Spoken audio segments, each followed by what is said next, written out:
I applied for a job back in the days where you could see jobs listed in the paper and apply for them and actually have a hope of getting them.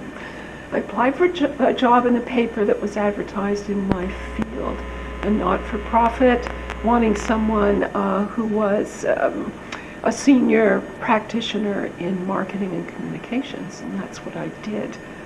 And I got the position, and first day on the job, I was paid a visit by the chair of the development committee, whatever that was. We started talking about the various fundraising events that were either on at the moment or in the planning stage. And I listened sort of quizzically for a while and then interrupted, and Paul was his name, and said, "Paul, I think you're in the wrong room.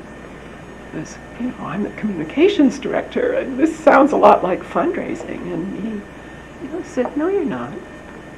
This is you." And it turned out that the job I thought I had was 95% fundraising, so I learned it. And there were no advantages like you have here at LaGrange College in those days. There was certainly no courses whatsoever, formal or informal. There was nothing. You got thrown into it, or you stumbled into it, and you learned by the skin of your teeth.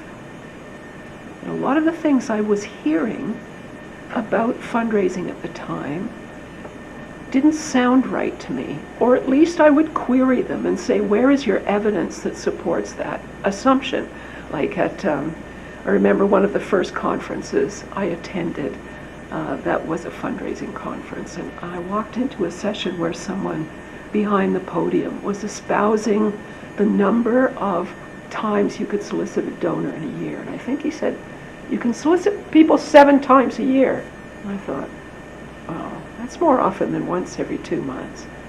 And that doesn't sound like something someone would want. So I kind of casually, stuck up my hand and said, what's your evidence that supports that? And he had no answer to it. Sort of sputtered and changed the subject and then pointed to someone else who had a question. And then I thought, And this would keep happening in various instances until it became apparent that a lot of the things that were traditional or commonplace in fundraising were based on assumptions, not by donors, but by other people who would assume what donors would like or want or put up with at its most basic. And some of them were right, but a lot of them weren't. So in particular, the whole arena of donor recognition was misinformed or misinterpreted by the fundraising industry. And so the more I investigated, the more I learned that often fundraising technique and donors were like 2 ships passing in the night. And that if there were adjustments made to fundraising to bring them in line with what donors felt were their priority needs, then a lot more money could be raised. Now, I used to ask questions of donors, and still do. One of our standard questions in every research study that we do is, looking at your philanthropy last year, did you give all that you could, or did you leave money on the table, so to speak? And, somewhere between, depending on the study, 40 and 50% of donors say they could have given more. Some of them said they could have given a lot more. So you'd think that that latter group would be people who have capacity but are hardly doing anything, but not necessarily. It's often the philanthropists who are already the most generous who still say they're leaving money on the table and they could give a lot more than they're giving now. So while a lot of money does get raised in the U.S., through all kinds of means, by all kinds of people, there's still a lot more out there that not-for-profits and institutions like LaGrange could have, but don't have yet. The vast majority, well in the high 80 percentile of donors, say they need 3 things whenever they give: a prompt and meaningful acknowledgement. So a thank you letter, pretty much. And I'll talk in the second session this morning in more detail about what that means. They want to know right in the thank you letter where their gift is going, to a program, an area more narrow in focus than the institution as a whole.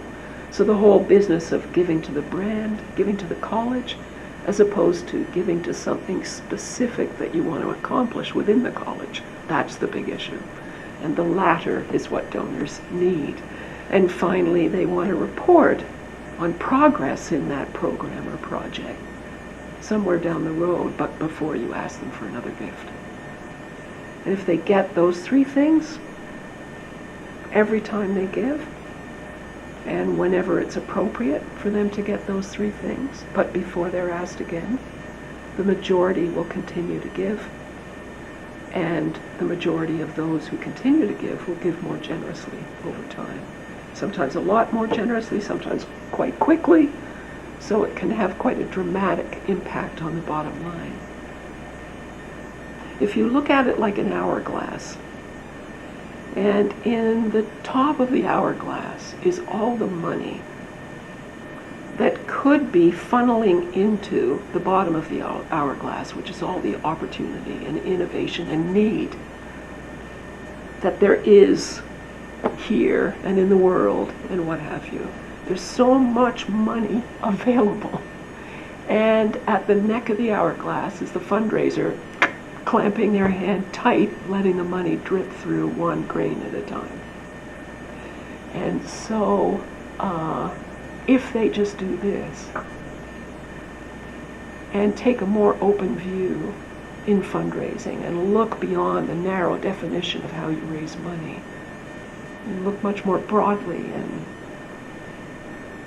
not assume that you can tackle a problem with blinder thinking that is quite sophisticated, then fundraisers can actually control